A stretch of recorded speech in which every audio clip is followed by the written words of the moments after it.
Recording in progress. This is we're in the middle of the Advent season, and as you all know, we have talked about hope, we've talked about peace, we've talked about joy, and coming up this Sunday is love, and it's such a supreme value and topic, so central to everything that the Course teaches, that I thought tonight we would ask James to elaborate on that and share with us from his heart what that is.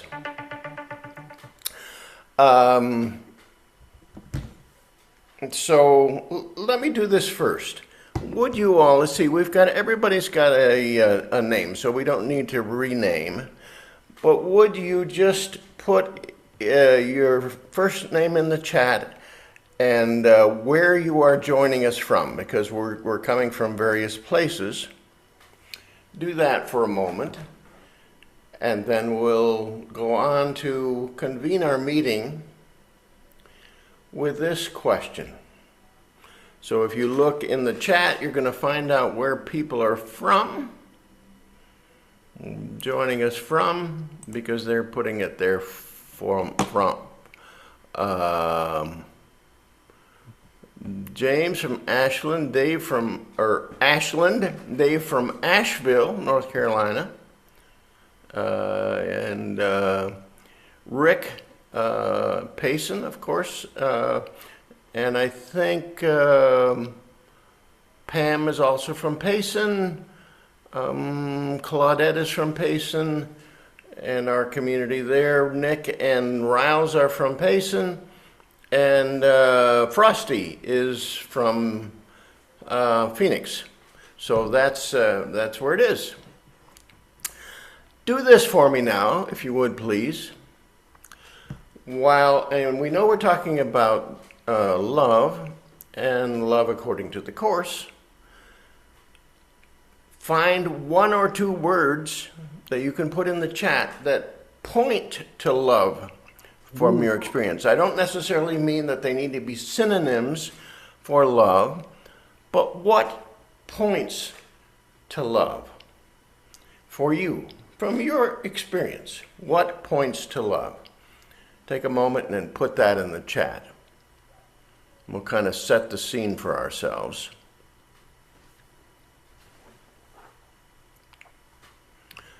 I'm seeing forgiveness, connection, both good starts. Acceptance and community and kindness, grace, and I'm going to put in there my very favorite, oneness. Anybody else? Well, that's where we're coming from. And now we want to sit back and take in what James is going to share with us. And then when he's gotten to the end of what he wants to share, we'll open it up so that we can interact with him. Would you please remain muted when you're not speaking?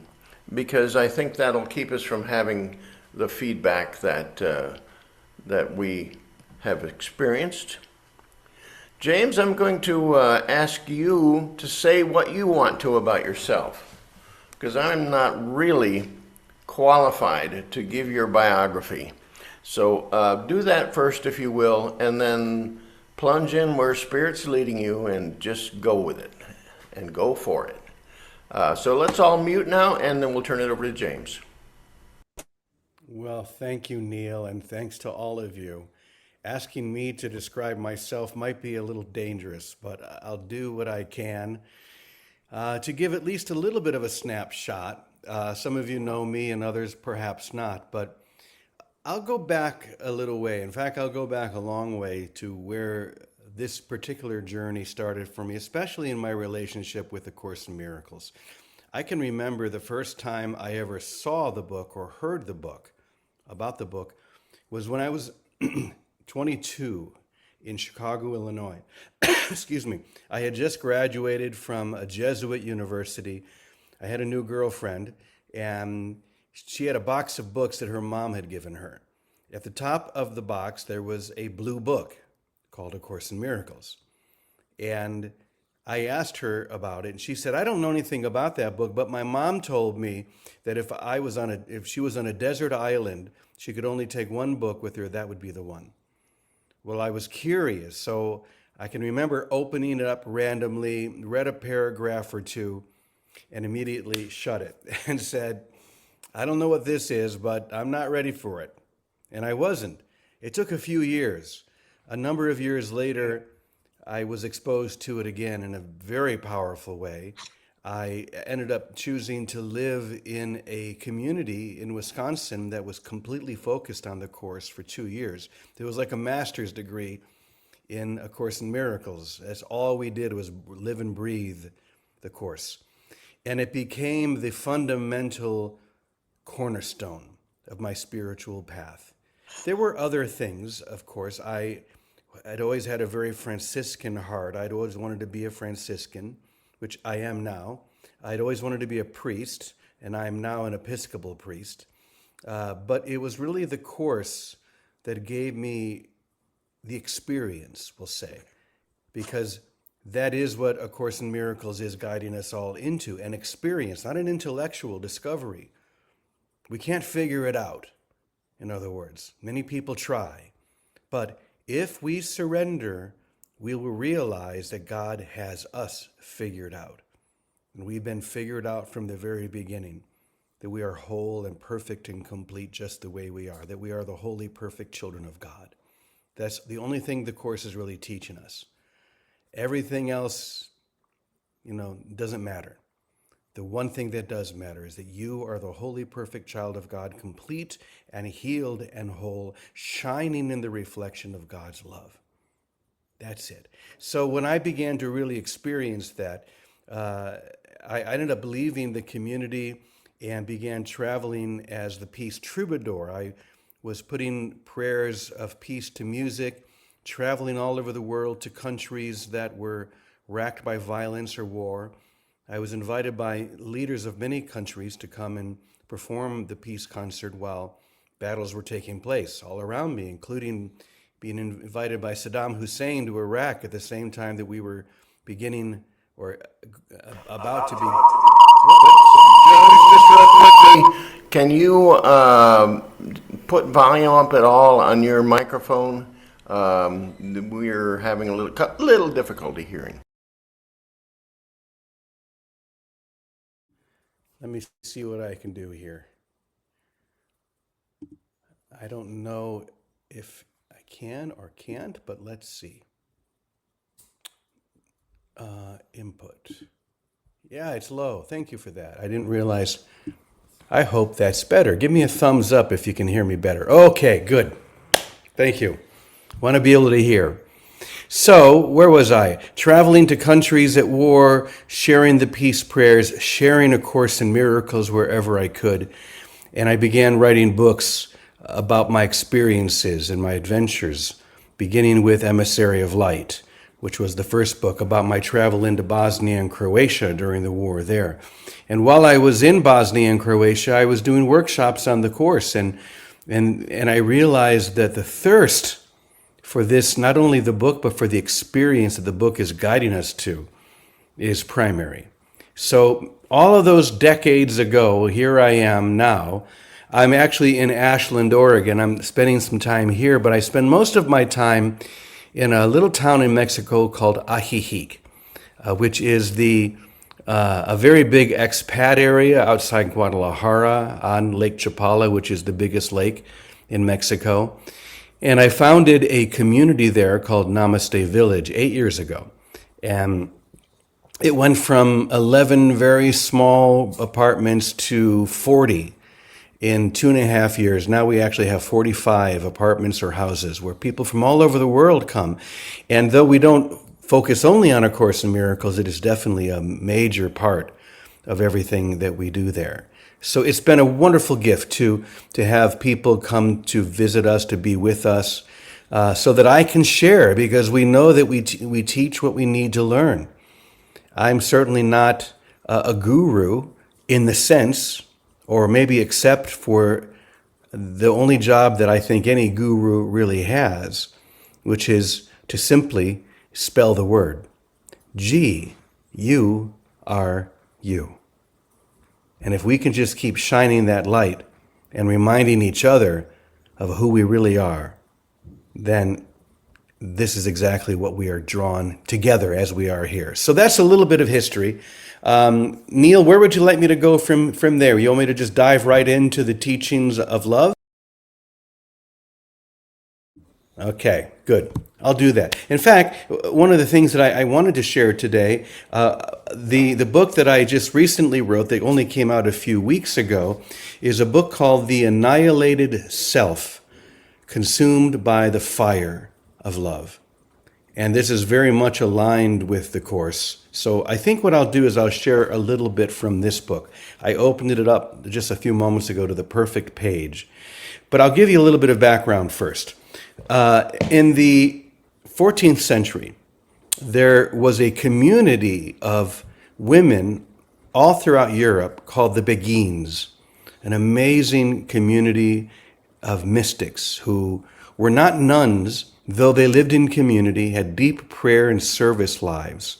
But they could come in and they could leave whenever they wanted, so there was a great deal of freedom. But the mysticism and the mystics that came from that tradition were amazing. In particular, there was a woman named Marguerite Porete, who had, I guess, fallen into this infinite ocean of grace, or the experience we're describing. She was fully immersed to the point that nothing else really mattered but to express that immersion. So she wrote a book, and in this book, she actually said that when one has been immersed in this infinite ocean of grace, following customs, dogma, following the dictates of the church become basically optional. Because grace then draws us forward, not a hierarchy, not rules, but grace itself draws us into the experience. Well, as you could imagine, being at the time of the Inquisition, this was not looked upon favorably. And the church collected as many copies of her book as they could. They imprisoned her, tortured her for 2 years, trying to get her to recant what she said, what she wrote, saying that if you recant, you'll be free, you can go. But she refused to, because when you are in that experience, or when you have been annihilated by love itself, then there is no greater fire than that. And she proved that when she was burned at the stake on June 1st of 1310.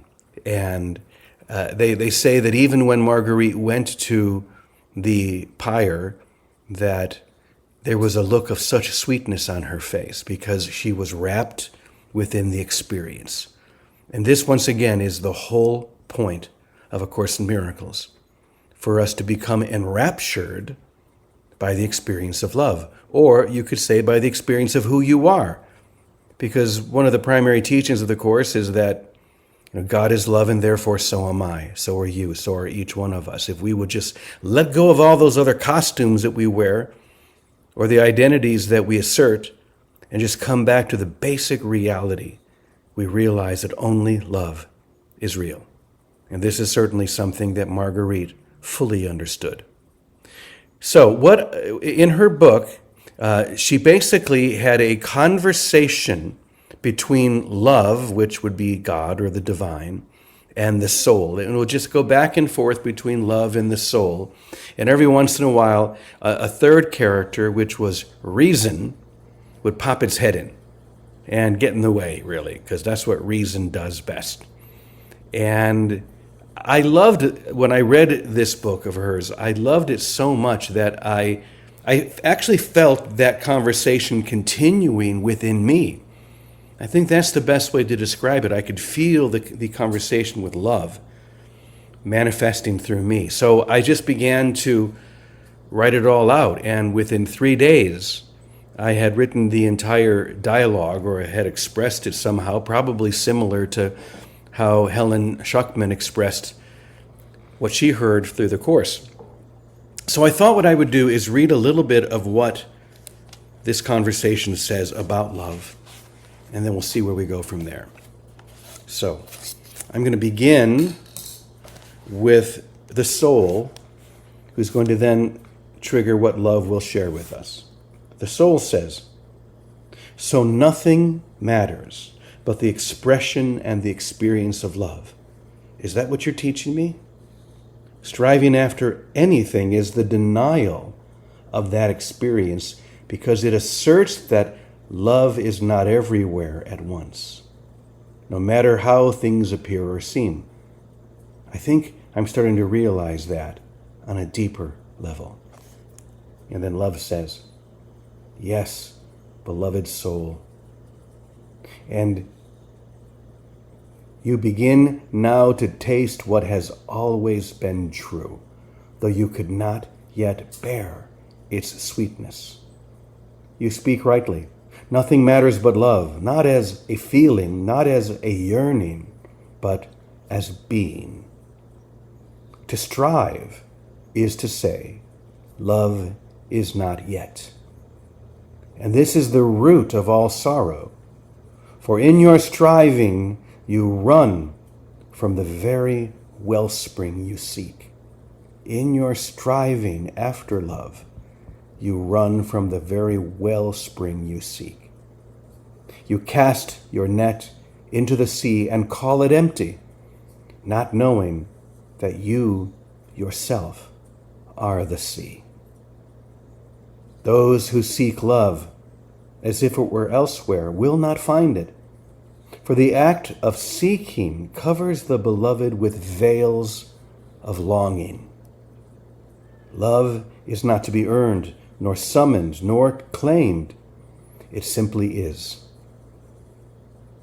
And it is always where you are not looking, beneath the place from which you look. The soul that ceases to strive becomes like still water. And in that stillness, love reflects itself, not as an object to adore, but as the face of the one who has vanished into adoration. You say, "I am beginning to realize, and this is holy." But know, too, that there is a realization which is not born of thought, but of unthinking. A knowing that dawns only when you no longer need to know. This is where I am leading you. Beyond cause, beyond need, beyond the self who says, "I am loving." In this place, there is no you and no other. There is only love, loving love, through no vessel, by no name. And so, my gentle one, be like the soul who consents to be undone. Let the winds of love scatter the last illusions of seeking. Let the fire consume even the ash of your longing. And in that nakedness, that sacred absence, be nothing. And in being nothing, know everything. For I am all, and I dwell only in the nothing that you dare to become. So that's just a little sample of this conversation that I was able to, I guess I could say channel. That's a tricky word. I maybe just to say allow. It has less confusion, because that sacred holy voice, we could call it the Holy Spirit, is always wanting to come through each one of us if we would allow. But so often we make channeling this very special thing. I'm a channel of this, I'm a channel of that, and it's just another identity or a costume that we wear that keeps us hidden from the actual experience. Because any identity, no matter how beautiful it is still a block to the awareness of love. So for me, to call it channeling is not accurate. I think it was just something that I was able to allow to move through me in a graceful way. And I also have to say that of the 26 books that I've written over the years, this is without question the most important, because it's the only one that I'm reading myself. Any other book I've ever written, you finish the book comes out, you put it to the side, and that's it. Maybe you'll go back once in a while, but I read The Annihilated Self almost every day, because that conversation is so rich, and the way that love speaks so gently yet so powerfully is so profound that I can't get enough of it. So I'm going to go ahead and mute for a moment so I can see where you'd like to go from here. And if you do have any questions or any comments, I would love to hear them. Well, I'll facilitate this for just a moment. I think we're a small enough group that as long as someone else is not speaking and you don't speak over someone else, please feel free to unmute. You may have comment on what James has shared so far. You may have questions. I've got questions, and go ahead and put that out there. Put what's coming up through you,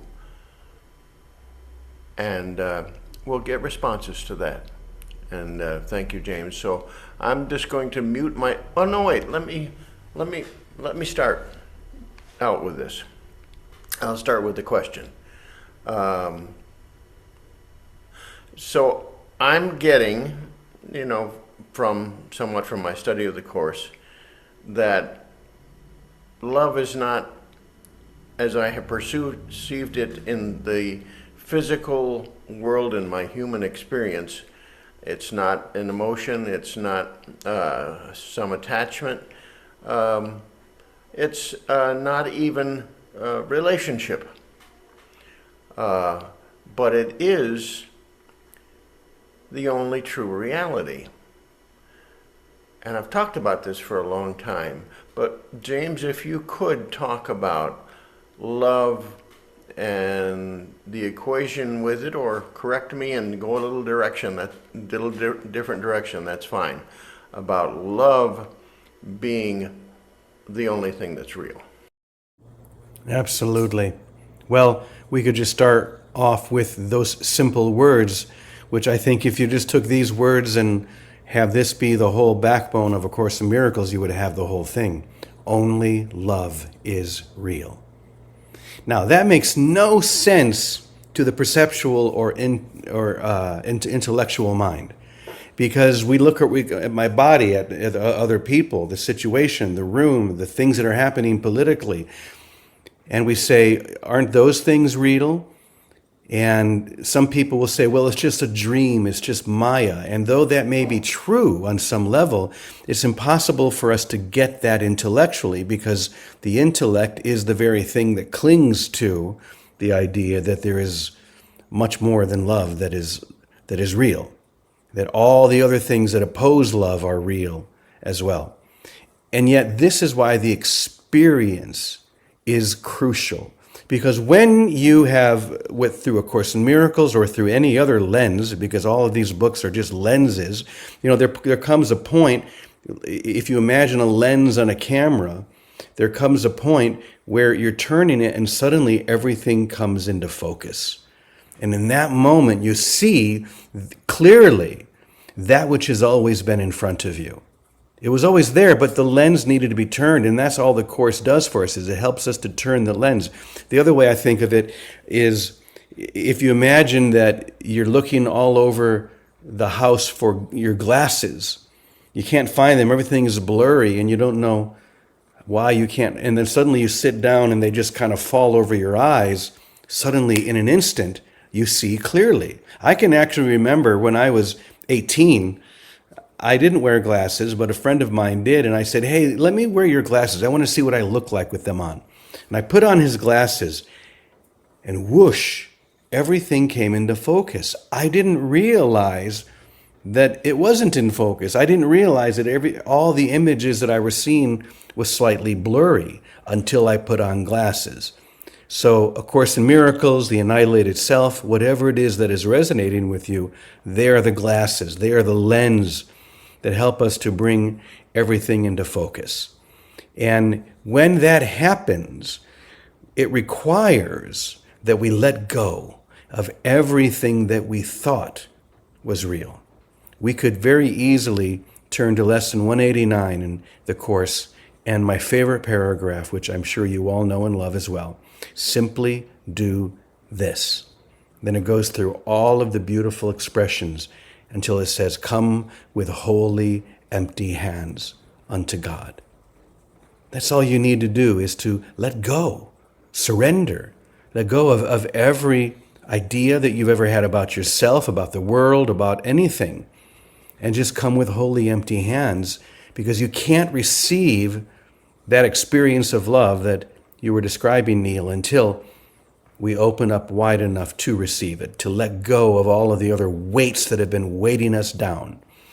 And it's almost like a hot air balloon. If you imagine a hot air balloon that is tied down and they have big weights tied to the ropes so that that balloon can't soar. These are all of our beliefs, all of our concepts are those ropes and the weights that are holding that balloon down. All the while, the balloon is filled with heat or helium and it's ready to fly, but as long as those weights are there.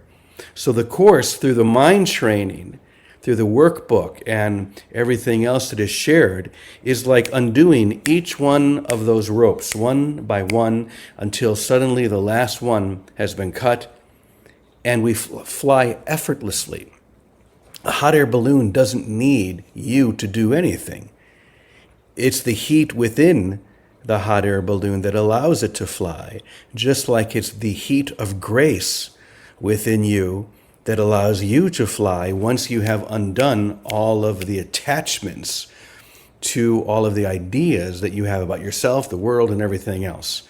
The other thing that I think is very important in understanding this experience, not understanding intellectually, but experiencing love, that love is the only reality, is we have to also question God.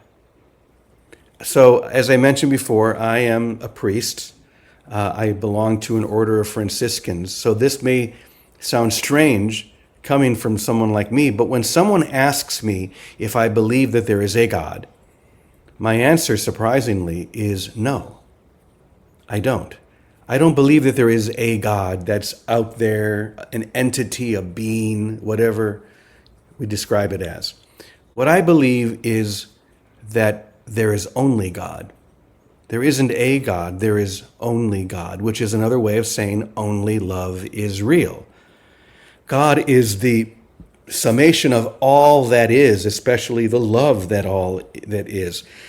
And yet we personify that reality and make it into something that we think we can relate to, a Zeus type character, even a Santa Claus type character. But that has nothing to do with what God is. God is love. You are love. We can't understand that intellectually, and that's okay, but you can experience it. And this is what A Course in Miracles is guiding us into, the actual experience. That was the experience that I had when I was having the conversation with love. I was letting go of all of those last little pieces that were holding my balloon down and just ascending and rising through the heat of grace. So yes, only love is real. Love and everything else that the Course says about love. They're words until we surrender completely, and then they become so much more than words, but they become the only reality in the world, in the universe, in our lives, and everywhere. Thank you, and I want to open that up. I'm certain that you have thoughts. Do not hesitate to ask James those questions If you have some confusion, that's okay too. Go ahead, I Dave. got a I see your. question. Um, so recently, when I was reading in the course text, I saw a line that said, "There's no such thing as consciousness. There's no consciousness," and that was very dismaying to me because consciousness was the word that I always used for the basic impulse, the our aliveness, our awareness, um, our most basic beingness. I always thought of would say consciousness is or God is the very different flavor of our being, or and this was a pretty major thing for me when it destroyed the word consciousness. And I thought maybe you could help me come to terms with that, get over that conflict, because it seems like the annihilated soul um, getting into that somewhere. Sure, I'd be happy to. I think it might be a little bit more clear if we say there's no such thing as individual consciousness. That's That's that's the that's the way way I I was was able able to Yeah, there to sure seems to be. integrate it. I mean, you seem to be different. Everyone else in this room seems to be different, have an individual consciousness. But it's almost like a beam of light that then goes through a prism. And when it goes through the prism, we can see all the different colors of that light move through the prism. And each one seems to be an individual, separate beam of light. But in reality, they are all coming from the single beam of light. So this is what we think of as non-dual consciousness. There is only one. We see two, we see trillions, but in reality there is only one. And I have a very simple way that I love to show to people to help them understand this a little bit easier. Here's what I want you to do. Take your index finger and put it about a foot in front of your face and look directly at it. And if you look directly at your finger, you'll see one finger. Go ahead and do that. Just look right at it, you'll see one finger. Now, I want you to look through your finger to the other side of the room, to a spot just beyond your finger to the other side of the room. And you'll notice that now you see two fingers. Now bring your focus back to the finger itself, and that which appeared as two now becomes one. Were there ever two fingers? Of course, the answer is no. Was there ever an individual consciousness? The consciousness known as Jimmy or Neil or Richard or Nick? No. There sure seems to be. We have our individual experience, but all of those experiences are like rivers all running toward the same ocean. And when we merge with that ocean, we see that it has always been the same. Once again, these are not things we can understand. So I always ask people to don't try and get this intellectually. Don't try and figure it out. It got you a long time ago. Now all you need to do is let it figure you out by surrendering, letting go. And suddenly that which makes no sense, ding, makes perfect sense. So it's a great question, though, and I'm glad you asked it so we can differentiate between what the Course is saying about unified consciousness or individual consciousness. That still leaves me without a word to use for um, our basic awareness, our basic self. I would just say um, love. Just use the word love use the word love for everything because that's all there is. See, this is what we try and do in concepts. We try to conceptualize. This is where we always get in trouble. Well, what concept can I use to describe this? You're not, first of all. You're going to fail because we always do. And yet, if we just allow, like, if we realize that we failed a long time ago and get happy about that, because failing in this regard is our greatest success, because it allows us to relax into the truth. So my advice is don't look for a concept to explain it. Just be with it. Or like Love says in the book, just be empty. You don't need to do anything but that. You're starting to sound like a Taoist now. Episcopalian Taoist, maybe. Certainly not an Episcopalian, but I'll take the Taoist.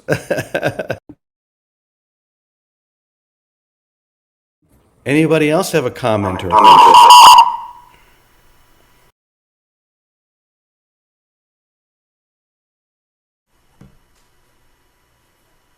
Frosty.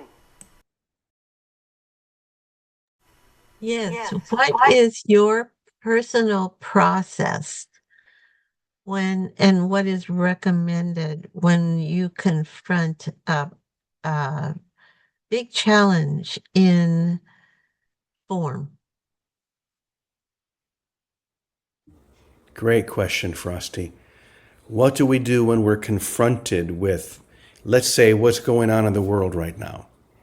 All the different things that we're worried about, the things that we're concerned about, things that are happening in our country and the world that obviously make it seem as if love is not real, that there is a conflictual experience that we're all getting pulled into. Now, let me grab something here and I'll tell you what my basic process is. And I'm going to use to describe that the title of another book that I wrote, which came out earlier this year. That book is called, I Don't Know, Maybe I Love You. Let me tell you the story of how that title came about.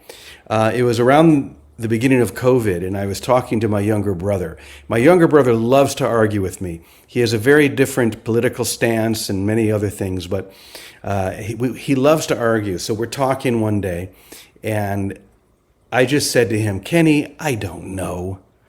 Maybe I love you, man. And it ended the argument just like that. And he would say later, I hate when you do that. How can I keep the argument going when you do that? And he's right, because here's the truth. I don't know. Neither do you, or neither does my brother or anyone else. We don't know what needs to happen right now. Maybe if I listen to him or to others and keep my heart open instead of closing, maybe I'll learn something that will help me. But the main solution is that love is the only solution. Love is the only thing we need. So I don't know, maybe I love you. And the other thing I wrote about in the book, which I think has a lot of relevance to the course and to this discussion, is what I think the real problem is, and really the real pandemic, is the pandemic of being right. Everyone wants to be right. Everyone thinks they're right. So they gather people around them that support their rightness. If someone disagrees, then they're wrong, and we push them away. And that's what we're seeing so much today.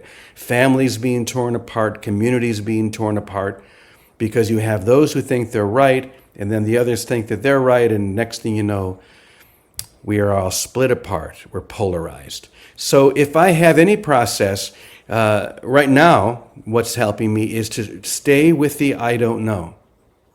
I don't know what needs to happen. For example, I'll be very honest with you and say that I look at what's happening, say with immigration and many other things that are happening in this country, and there's a part of me that's scared, that feels that we're going in the absolute wrong direction, away from love. But I don't know that isn't what needs to happen. That may very well be the thing that catalyzes us into the experience of love. So if I can stay in the experience of I don't know and not just keep asserting my rightness or what I believe to be right, and then also flow into the maybe there's something here I can learn, but to stay with love, then that becomes a very simple solution. So I hope that helped, Frosty.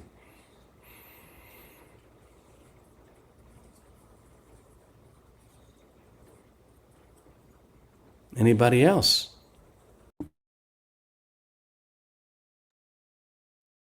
I,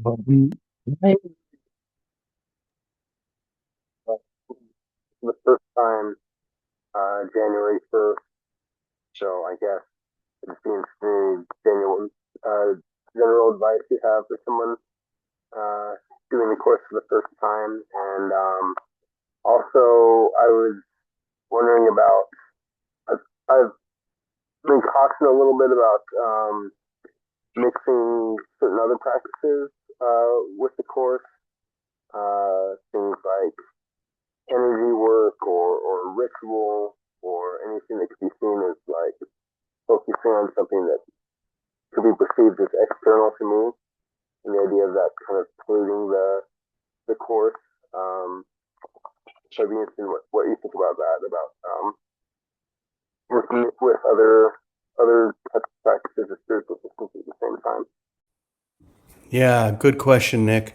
First of all, I would say if this is your first year of experiencing, it sounds like you were breaking up, but I think you said that you've been doing the course since January 1, doing the workbook. And so you're almost I'm going to be doing it for the first time. Oh, okay. You're going to start. Beautiful. So my suggestion is stay with the workbook for a whole year. What happens with a lot of people is they'll get into it for a couple of months. There'll be a lot of energy, a lot of enthusiasm, and then life takes over and they get behind. Even if you do get behind, just come back to it. You don't have to finish it in 365 days. But the workbook is set up in a very particular way to undo your thinking about everything.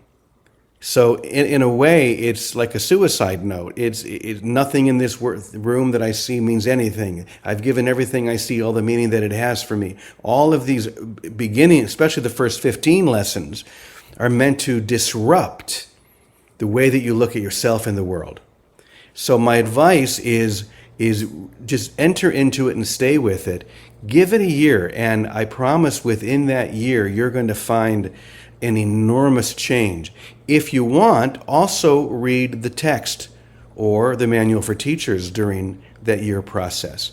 You may find that one or the other is juicing you better. I personally really love the text. I've done the workbook. In fact, 3 times now I've set the entire workbook to music. If you were to look on YouTube, you can find many of the songs. So I've done 365 songs 3 times. You can find those on YouTube. But the main thing is stay with the workbook, because it is constructed in a very particular way by who I really believe to be the voice of the Christ or Jesus, however you want to think about it. And in terms of adding any other things, follow your intuition. If those things are helping to expand the experience that you're reading in the course, great. If those things are challenging or muting those things, then I would say then maybe not. Only you will know. So stick with the workbook, read the text if you feel guided to do that, and just test out everything else. And just trust your own feeling, because I really believe that you're going to know what is and what is not working for you. Hope that helped. Yes, thank you. You're welcome. Question. If I am and can accept that I am love, I am one, I am part of what God is, and love is the center of all, where is love in action? It seems to, I don't know, I mean, I hate to use the word too, but isn't love action also, not just contemplation, not just my feeling? Isn't it radiating out? Isn't that part of who I am as love? The answer is yes. But let me go a little deeper. First, I want to point something out. The first words that you shared were, if I can accept. Okay? I'm just going to tell you right now, the I that is trying to accept will never be able to accept this, because the I that is trying to accept, or the identity, the I is almost like the first letter of the word identity. The identity that you've claimed as whoever it is that you believe you are, as Richard, or your history, the people that you love, people who you don't, all of those things conspire to train you into the idea of I. Let me jump in and just say, I hear you. And I should not have said it that way. What I meant by I was another individual, not me. In other words, I believe that's love is who I am. Mm-hmm. I'm not fighting that. But it seems like it's, I don't know, somehow too passive. I mean, isn't love action? Isn't love spreading? Absolutely. Okay. Yes. Okay. But it's not you who is acting. It is the Holy Spirit acting through you. The problem is that I think that I need to do something. And in my experience, every time I step in and try and do something, all I usually do is muck it up. But when I let go of my need to do anything and simply ask, how would you choose to move through me? Ask the Holy Spirit that, or whatever word you want to use. You find yourself being guided. And this is the other thing that the Course is so strong on, guidance. Allow the Holy Spirit to tell you what to do. Ask about everything. I know that when Helen and Bill were scribing the Course, Helen would go to the grocery store and ask what type of coffee she's supposed to get. She would just tune in to that guidance and ask, and it would tell her. And Bill would do the same thing. And for me, it's like always have the phone off the hook. Always have that phone up to your ear so you can say and follow everything that you're hearing. Always ask for guidance. Because the truth is, love must extend. That's all love does, is extend. It's not a passive thing. Some people might think it is. They might think, I'm just going to sit here and be in love, but I don't need to do anything out there. And people have said that to me as well. Why are you traveling around the world, going to war zones or trying to bring peace? Because it's what I was guided to do. And people who are, maybe don't understand this teaching will say, but there's nothing for you to do. And of course that's true. But once again, it's what I was guided to do. That's how love was expressing itself through me. And I could tell you miracle after miracle story of how love changed global situations right in front of my eyes. So you're absolutely right, Richard. Love is meant to be expressive, expansive, but it's not you that's doing it. It's when we listen deeply and allow the Holy Spirit to teach us what we need to do, that we respond in the highest way possible. Hope that helped. Thank you. So I only have a few minutes left, but I just want to tune in and see if there are any other final questions or comments. If nobody else has a comment, my question would be, do you have a guitar anywhere close? I could, yeah. Do you think we should end with a little prayer, a little song? Let me go upstairs and grab it real quick.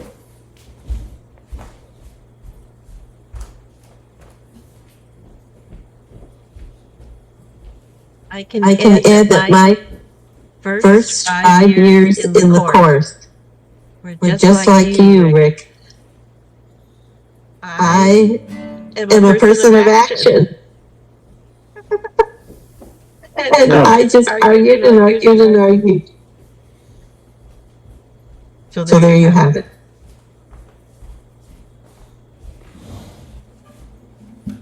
I finally relaxed. Okay.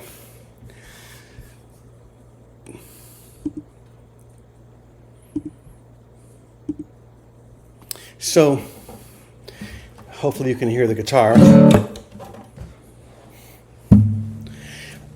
Maybe what I'll do is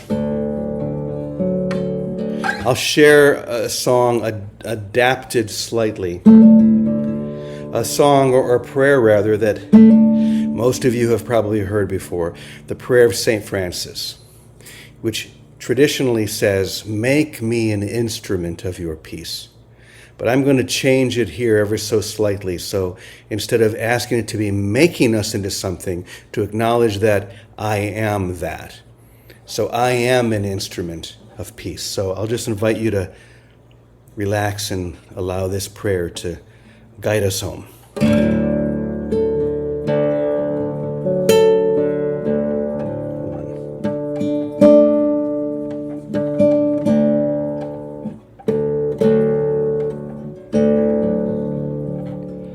Oh Lord, I am an instrument of your peace. Where there is hatred, I am your love.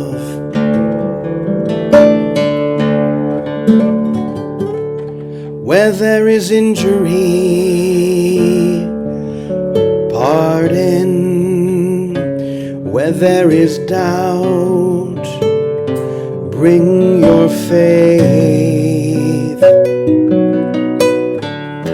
And where there is despair, your hope.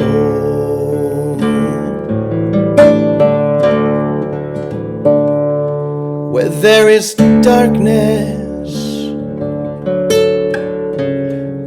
I am your light.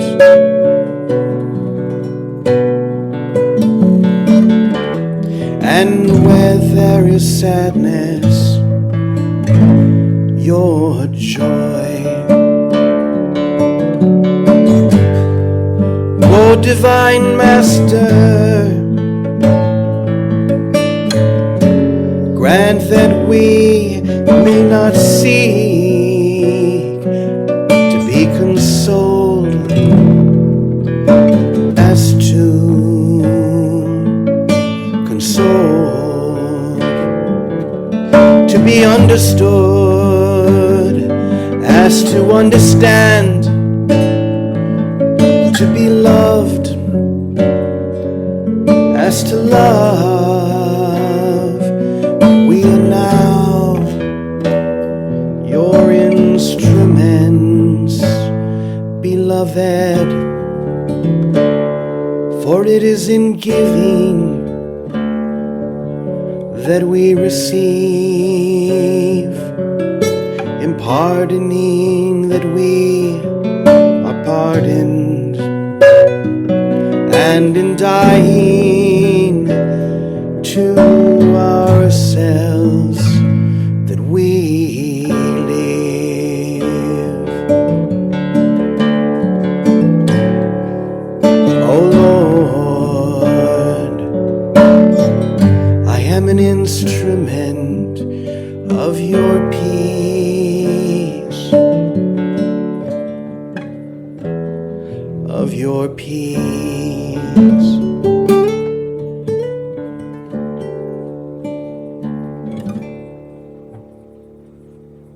Right on time. Thank you, everyone. It has been such a pleasure to share with you. Once again, the book, The Annihilated Self, did just come out. You can get it on Amazon and anywhere else. So I hope you enjoyed that, and I think there's a lot of beautiful wisdom here. So once again, bless you all. Have a wonderful Christmas, and I hope to see you all maybe in Payson next time. Who knows? Blessings. Thank you. Thank you.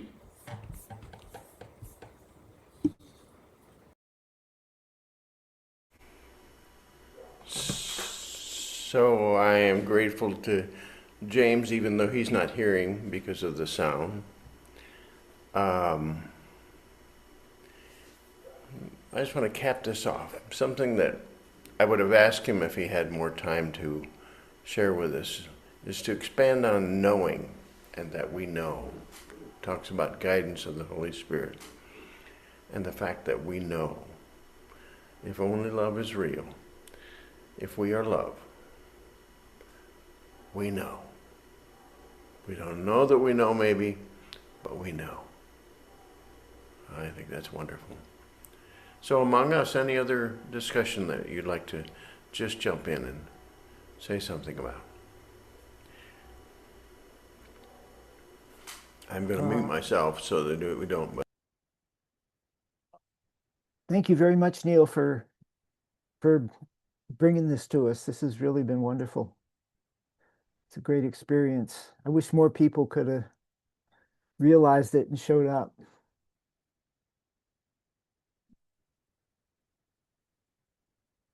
well, I have recorded it, so I will send you all the link to the recording if you'd like to share it with someone else. That would be nice. Please feel free to do that.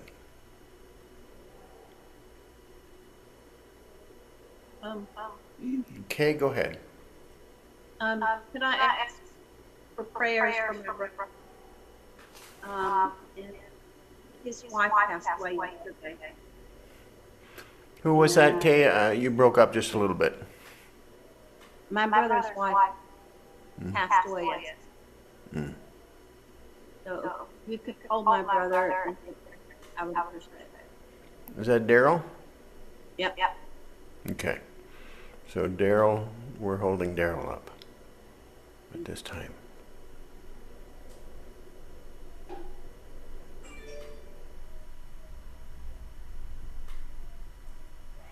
I'm grateful for this opportunity to have someone who writes, yes, volumes. Here in Ahihic at 9 o'clock, and he always comes and he's written something before, in the morning before he comes to share. And it's just, they are gems of wisdom coming from love. And I'm grateful that we could share in this small way with him. And bless you all. I'm down here so far away, but I'm loving it. And loving you too. Kay's got a heart up there. Let's put hearts up there.